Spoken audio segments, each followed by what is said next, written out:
Welcome to Trench Diaries.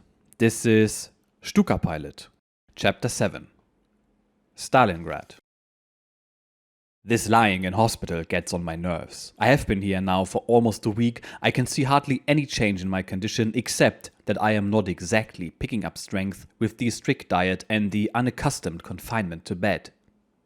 I can scarcely expect a visit from my colleagues. It would take them too long to get here. Although we are near to the sea, it is already becoming cold. I can tell by the breeze through the windows, which are paned less with glass than with the lids of packing cases. The doctor in charge of my case is an excellent fellow, but he has lost patience with me, and so he becomes the case the day he enters my room and informs me offhandedly, "There is an ambulance train leaving for Germany the day after tomorrow. I am arranging for you to go by it." "I shall do no such thing."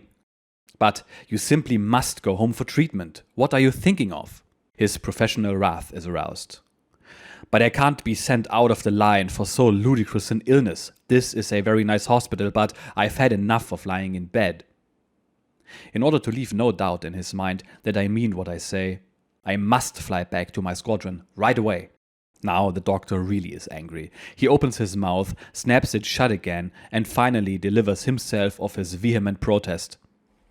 "I accept no responsibility, you understand? No responsibility whatsoever." He is silent for a moment and then adds energetically, "Moreover, I shall make an endorsement to that effect on your discharge sheet." I pack my things. I get my discharge sheet from the office and off to the aerodrome. Here there is working a fitter who has often overhauled aircraft of my wing. One only needs to have luck on one's side. An aircraft has just this moment come out of the repair shop. It so happens that it has to be flown up to the front to the wing at Karpovo, 10 miles from Stalingrad. I cannot say that I feel very strong and fit. I bumble around as if I were walking in my sleep. I do not, however, attribute this so much to my illness as to the sudden fresh air. Exactly 2 hours later, I am on the airfield at Karpovo after having flown past Tazinskaya, Survilikino, and lastly Kalash on the dawn. The runway is packed with aircraft, mostly Stukas of our wing and those of a neighboring squadron. The airfield itself offers no opportunities for camouflage. It lies right in the open country.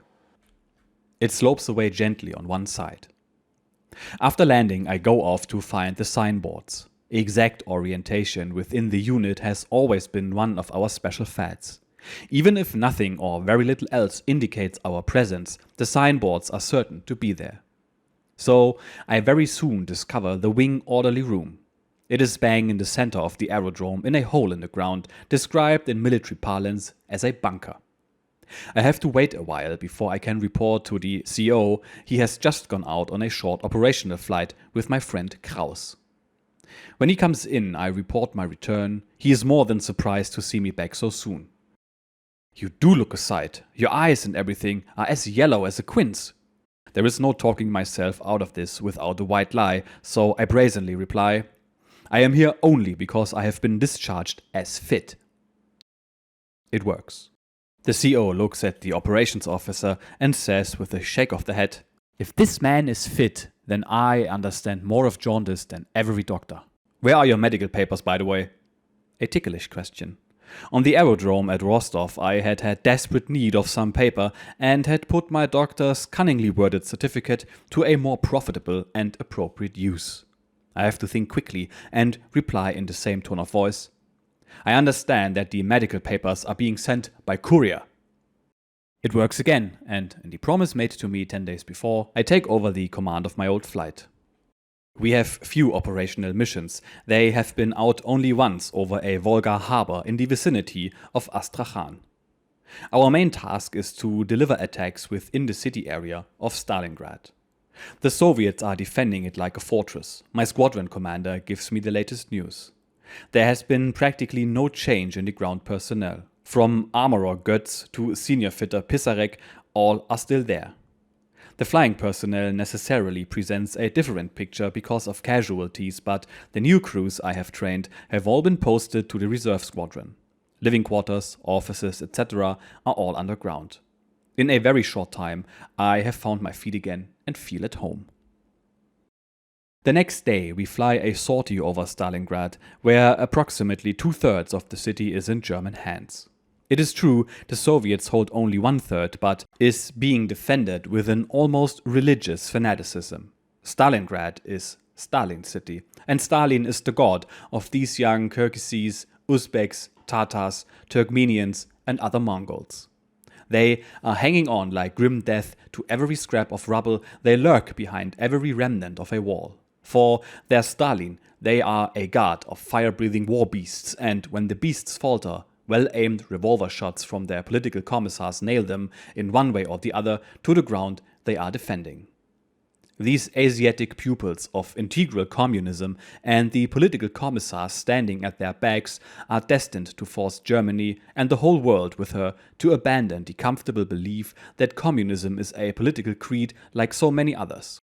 Instead, they are to prove to us first and finally to all nations that they are the disciples of a new gospel. And so, Stalingrad is to become the Bethlehem of our country, but a Bethlehem of war and hatred, annihilation and destruction. This is the thought which occupies our minds as we try sortie after sortie against the Red Fortress. The section of the city held by the Soviet borders immediately on the west bank of the Volga, and every night the Russians drag everything needed by the Red Guardsmen across the Volga. Bitter fighting rages for a block of houses, for a single cellar, for a bit of factory wall. We have to drop our bombs with painstaking accuracy because our own soldiers are only a few yards away in another cellar behind debris of another wall. On our photographic maps of the city, every house is distinguishable. Each pilot is given his target precisely marked with a red arrow. We fly in, map in hand, and it is forbidden to release a bomb before we have made sure of the target and the exact position of our own troops. Flying over the western part of the city, far behind the front, one is struck peculiarly by the quiet prevailing there and by the almost normal traffic. Everyone, including civilians, go about their business as if the city were far behind the front. The whole western part is now in our hands. Only the small eastern quarter of the city towards the Volga contains these Russian nests of resistance and is the scene of our most furious assaults. Often the Russian flag dies down in the afternoon, presumably because by then they have used up the ammunition brought up across the river the night before. On the other bank of the Volga, the Ivans take off from a few fighter airfields and try to hamper our attacks on the Russian part of Stalingrad. They seldom push home the pursuit above our positions and generally turn back as soon as they no longer have their own troops below them. Our airfield lies close to the city, and when flying in formation, we have to circuit once or twice in order to gain a certain height. That is enough for the Soviet air intelligence to warn their AA defense. The way things are going, I dislike the idea of being away from my flight for a single hour. There is too much at stake. We feel that instinctively. This time, I am physically at the bend or breaking point, but to report sick now means the loss of my command, and this fear gives me additional stamina. After a fortnight in which I feel more as if I were in Hades than on Earth, I gradually recover my strength. In between, we fly sorties in the northern sector north of the city, where the front joins the Don. A few times we attack targets near Beketova. Here especially the flag is extraordinarily heavy, the sorties are difficult. According to statements taken from captured Russians, the AA guns here are served exclusively by women. When the day's mission takes us here, our crews always say, "We've got a date with the flag girls today." This is in no way derogatory, for all of us who have already been there know how accurately they fire. At regular intervals we attack the northern bridges over the Don. The biggest of these is near the village of Kletskaya, and this bridgehead on the west bank of the Don is most vigilantly defended by flak. Prisoners tell us that the HQ of a command is located there. The bridgehead is constantly being extended, and every day the Soviets pour in more men and material. Our destruction of these bridges delays these reinforcements, but they are able to replace them relatively quickly with pontoons so that the maximum traffic across the river is soon fully restored. Up here on the Don, the line is mainly held by Romanian units. Only in the actual battle area of Stalingrad stands the German 6th Army. One morning after the receipt of an urgent report, our wing takes off in the direction of the bridgehead at Kletskaya. The weather is bad, low-lying clouds, a light fall of snow, the temperature probably 20 degrees below zero. We fly low. What troops are those coming towards us? We have not gone more than halfway. Masses in brown uniforms. Are they Russians? No, Romanians. Some of them are even throwing away their rifles in order to be able to run faster. A shocking sight. We are prepared for the worst. We fly the length of the column heading north. We have now reached our allies' artillery emplacements. The guns are abandoned, not destroyed. The ammunition lies beside them. We've passed some distance beyond them before we sight the first Soviet troops. They find all the Romanian positions in front of them deserted. We attack with bombs and gunfire, but how much use is that when there is no resistance on the ground? We are seized by a blind fury. Horrid premonitions rise in our minds. How can this catastrophe be averted? Relentlessly, I drop my bombs on the enemy and spray bursts of machine gun fire into these shoreless, yellow-green waves of oncoming troops that surge up against us out of Asia and the Mongolian hinterland. I haven't a bullet left, not even to protect myself against the contingency of a pursuit attack. Now, quickly back to remunition and refuel. With these hordes, our attacks are merely a drop in the bucket, but I am reluctant to think of that now. On the return flight, we again observe the fleeing Romanians. It is a good thing for them I have run out of ammunition to stop this cowardly rout. They have abandoned everything. Their easily defended positions, their heavy artillery, their ammunition dumps, their cowardice is certain to cause a debacle along the whole front.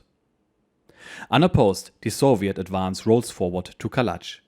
And with Kalach in their hands, they now close a semicircle round our half of Stalingrad. Within the actual area of the city, our 6th Army holds its ground. Under a hail of concentrated artillery fire, it sees the red assault waves surge up incessantly against them. The 6th Army is bled white. It fights with its back to a slowly crumbling wall. Nevertheless, it fights and hits back. The front of Stalingrad runs along a plateau of lakes from north to south and then joins the steppe. There is no island in this ocean of plain for hundreds of kilometers until the fair-sized town of Elistra. The front curves east past Elistra. A German motorized infantry division based in this town controls the mighty waste of steppe. Our allies also hold the gap between this division and the 6th Army in Stalingrad. The Red Army suspects our weakness at this point, especially in the northern sector of the Lake District. The Soviets break through westwards. They are trying to reach the Don. Another couple of days and the Russians are on the river. Then a red thrust forces a wedge in our lines to the northwest. They are trying to reach Kalach. This plainly spells the impending doom of the 6th Army. The two Russian attacking forces join hands at Kalach, and then the ring around Stalingrad is closed. Everything happens with uncomfortable speed. Many of our reserves are overwhelmed by the Russians and trapped in their pincer movement. During this phase, one deed of anonymous heroism succeeds another. Not one German unit surrenders until it has fired its last revolver bullet, its last hand grenade, without carrying on the fighting to the bitter end. We are now flying in all directions over the pocket, wherever the situation seems most threatening. The Soviet pressure on the 6th Army is maintained, but the German soldier stands firm. Wherever a local penetration is successful, it is sealed off and the enemy thrown back again by the counterattack. Our comrades do the impossible to stem the tide. They stand their ground, knowing that their retreat is cut off because cowardice and treachery have come to the aid of the Red Army. Our airfield is now frequently the target of Soviet Air Force attack in low and high-level raids. In proportion to the great expenditure of forces, we sustain very little damage. Only now we are running so short of bombs, ammunition and petrol that it no longer seems prudent to leave all the squadrons within the pocket. So everything is flown out in 2 or 3 detachments, and afterwards no support from the air will be possible from this airfield. A special flight under Pilot Officer Jungklausen remains in the pocket in order to give uninterrupted support to the hard-pressed 6th Army for as long as it is still able to take off. All the rest of our flying personnel moves back out of the pocket to Oblivskaya, just over 100 miles west of Stalingrad. Fairly strong German forces now go into the attack from the area of Salsk in cooperation with two newly arrived armored divisions. These divisions have been out of the line, and we know that they are elite troops thoroughly refreshed. The attack is a thrust from the southwest in a northeasterly direction with the ultimate aim of re-establishing the broken communications with Stalingrad and thereby relieving the 6th Army. We support this operation daily from dawn till dusk. It must succeed if the encircled divisions are to be freed. The advance goes rapidly forward. Soon, our comrades have overrun Abnagerovo, a bare 19 miles south of the pocket. By hard fighting, they have gained nearly 40 miles. Despite stiffening opposition, we are still steadily advancing. If it were now possible for the 6th Army to exert pressure from the inside on the south rim of the pocket, the operation could be accelerated and simplified, but it would hardly be able to do this even if the order were given. The 6th Army has long since succumbed to physical exhaustion. Only an iron determination keeps it going. The debilitation of the encircled army has been aggravated by the lack of the barest necessities. They are now without food, ammunition, or petrol. The temperature, generally between 20 and 30 degrees below zero, is crippling. The chance of their breaking out of the ring containing them depends on the successful execution of the plan to fly in the barest minimum of supplies into the pocket. But the weather god is apparently on the side of the enemy. A prolonged spell of continuous bad weather prevents us from flying in adequate supplies. In previous battles in Russia, these operations have been so invariably successful that a pocket could always be relieved. But this time, only a fractional part of the indispensable supplies is able to reach its destination. Later on, landing difficulties arise and we are compelled to rely on jettison drops. In this way, again a part is lost. Notwithstanding, we fly with supplies in the thickest snowstorms, and under these conditions some of the precious freight falls into Soviet lines. Another calamity comes with the news that the Soviets have forced a huge gap in the sector of the front line held by our allies in the south.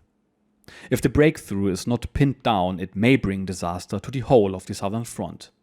There are no reserves available. The breakthrough must be sealed off. The assault group intended for the relief of Stalingrad from the south is the only one available. The most effective elements are taken out of it and dispatched to the new danger zone. We have daily been flying over the spearheads of the German attack, and we know the strength of the opposition. We also know that these German divisions would have reached the pocket and so relieved the encircled army there. As they now have to divide up their potential, it is all over. It is too late to free the 6th Army. Its tragic fate is sealed. The decision not to let the strongly concentrated assault group continue its advance on Stalingrad must be a sad blow. The weak residue of this force can no longer do it alone. At two decisive places our allies have yielded to Soviet pressure. Through no fault of the German soldier, the 6th Army has been lost, and with it Stalingrad, and with Stalingrad the possibility of eliminating the real dynamic center of the Red Armies. Chapter 8. Withdrawal. Jungklausen has just flown out the last remaining stores of bombs and petrol and is back with the wing. He has done an excellent job under difficult circumstances, but even here in Oblivskaya, the conditions in which he finds us are anything but quiet. One morning there is rifle fire on the far side of the aerodrome. As we discover later, the ground staff of another unit are engaged in a battle with the regular Soviet troops. The meteorological flyer gives the alert by firing a succession of red berets. I immediately take off with the squadron, and close to the airfield I see horses, their dismounted riders beside them, all Ivans. To the north, an incalculable army of horses, men and material. I climb, knowing the condition of our defenses and wanting to make a preliminary survey of the general situation. It does not take me long. A Russian cavalry division is advancing and there is nobody to stop them. North of us there is, as yet, no coherent front, so that the Soviets have infiltrated unnoticed through a newly created gap.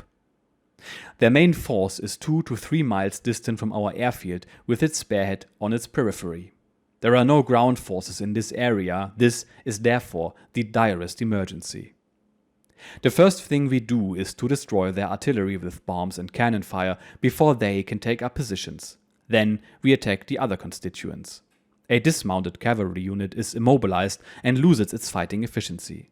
Therefore, we have no choice but to shoot down all their horses. Without intermission, we take off and land. We are all in feverish haste. Unless we can wipe them all out before dusk, our airfield will be threatened by nightfall. In the afternoon, we spot a few Soviet tanks. They are rolling at top speed in the direction of the aerodrome. We must destroy them, otherwise we are hopelessly lost. We go in with bombs. They maneuver to avoid them. The sheer urgency of self-defense gives us a precision we have never had before. After the attack, we climb and fly back to the airfield by the shortest route, well satisfied with the good job we have done and with the success of our defensive measures. Suddenly, I see straight in front of me, right on the edge of the airfield. It must be impossible, but the last Soviet tank has escaped from the helter-skelter caused by our bombardment and is intent on carrying through its task. Alone, it can shoot our whole airfield with everything on it to blazes. So, into a dive, and the well-aimed bomb hits the tank a few yards from the runway. In the evening, I fly my 17th sortie of the day and we take a good look at the battlefield. It is quiet, everything is wiped out. Tonight, we shall certainly sleep undisturbed. During the last sorties, our AA on the airfield has left its sighted positions and is forming a kind of protective screen in the forefield in case any of the surviving Ivans should take it into his head to run in the wrong direction during the night. I personally think it unlikely. The few who have escaped will be more inclined to report back to some rear HQ that their late cavalry unit will not return and must be written off. Shortly before Christmas, we are at Morozovskaya, a little further to the west. Here, much the same thing happens to us. Ivan is lurking a few miles away from the airfield at Uryupin. The weather hampers every takeoff. We do not want to be surprised by Ivan during the night without the prospect of any means of hitting back from the air. On December the 24th, we are, in any case, to retire to another airfield in the southeast. The continuous bad weather forces us to turn back during our flight and to spend Christmas, after all, as best we can, at Morozovskaya. On Christmas Eve, we are all aware that our sentries may sound the alarm at any moment. In that case, we shall have to defend the airfield and all our aircraft. No one feels any too comfortable. It is more noticeable in some than in others. Although we sing the Christmas hymns, the proper Christmas atmosphere eludes us. Pisarek has had one over the 8. He seizes Junklausen in a bear-like hug and whirls him around the room. The sight of the teetotaler dancing lady to the waltzing bear does something to liven things up.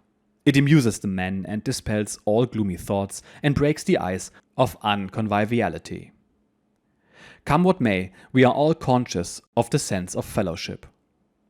The following day we learn that on Christmas Eve the Soviets have overrun the neighboring airfield at Tazinskaya, 30 miles west, where a transport squadron of our command is stationed. The Soviets have behaved shockingly. The corpses of some of our colleagues are completely mutilated, with eyes gouged out and ears and noses cut off.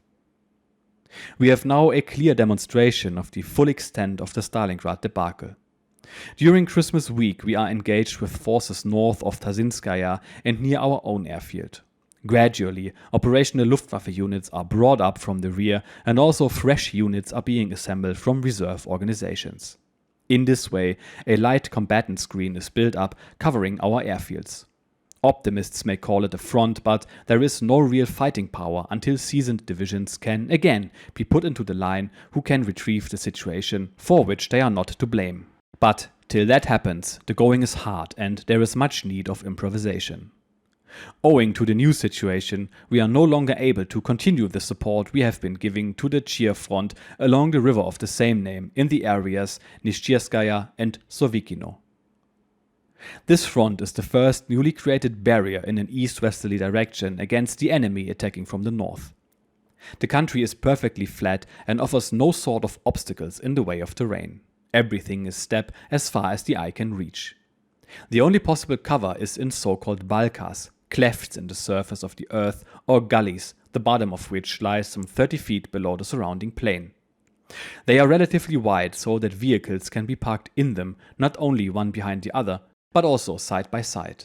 The whole country stretches like this for many hundreds of miles from Rostov to Stalingrad. If the enemy is not encountered on the march, he is always to be found in these hiding places. In fine, cold weather, there is a good deal of fog in the early hours of the morning, but it frequently does not come up until we are already in the air. During one flight on the Cheer front, we have just started on our way back when it suddenly thickens. I immediately make a landing with my flight on a large field. There are none of our own troops to be seen. Henschel goes off with some of the gunners to reconnoiter. They are back in 3 hours. They can find us again only by shouting for the last few hundred yards. I can hardly see my hand before my face. And shortly before midday, the fog lifts a little, and a bit later, we land smoothly on the airfield. Thank God. The month of January is quickly past, and we pitch our HQ temporarily at Tasinskaya before moving to Shachty. The fighting from there is mainly against those enemy forces which are threatening the Donetsk area. For sorties further north, my squadron uses the airfield at Voroshilovgrad. It is not far from here to the Donetsk. Possible attempts to cross the river can be more easily countered from here. Because of the uninterrupted sorties and the stiff fighting we have done since Stalingrad, we are greatly reduced in the number of aircraft we can daily put in the air. The whole squadron has at the moment scarcely more than enough aircraft to form one strong flight. To fly on separate missions is seldom profitable. We fly in formation, the leadership of which usually devolves on me. The whole Donetsk area is full of industrial installations, chiefly mines. If the Soviets once get among these plants, it will be difficult to throw them back. Here they can find good cover and camouflage. Low-level attacks among chimneys and mine shafts have generally only limited success. The pilots have to pay too much attention to their surroundings and the obstacles to be avoided, and cannot concentrate on the objective. On one of these days, Flying Officer Nierman and Kufner celebrate their birthday. Northwest of Kamensk, we look for the enemy, especially tanks, and the individual aircraft have separated somewhat from each other. On the tail of Kufner's aircraft with Nierman aboard it flies a Lag 5. I warn them and Nierman asks, "Where?" He doesn't see it because the Lag has sneaked up from behind. Now it has already opened fire at close range. I had immediately turned back though without much hope of getting there in time. But in the nick of time I shoot him off their tail before he realizes what is happening. After this, Nierman no longer claims that he is infallible in spotting every fighter. Such a birthday celebration is quite good fun and many practical jokes are played. So, also on this occasion, we have with us an acting medical officer. Our airman says that he cannot stand the noise of firing. In the small hours of the morning, Junklausen goes to the telephone and gets this doctor out of bed. Junklausen pretends to be his superior officer in the Air Medical Corps. He says, "You are to prepare immediately to be flown into the pocket." Would you repeat that, please? "You are to prepare immediately to be flown into the pocket of Stalingrad. You are to relieve a colleague there." I don't think I understand. The doctor lives only on the floor below. We wonder that he does not hear Junklausen's loud voice from the room above. He must be too excited. "But you know that I have a bad heart." "That is beside the point. You are to take off for the pocket immediately."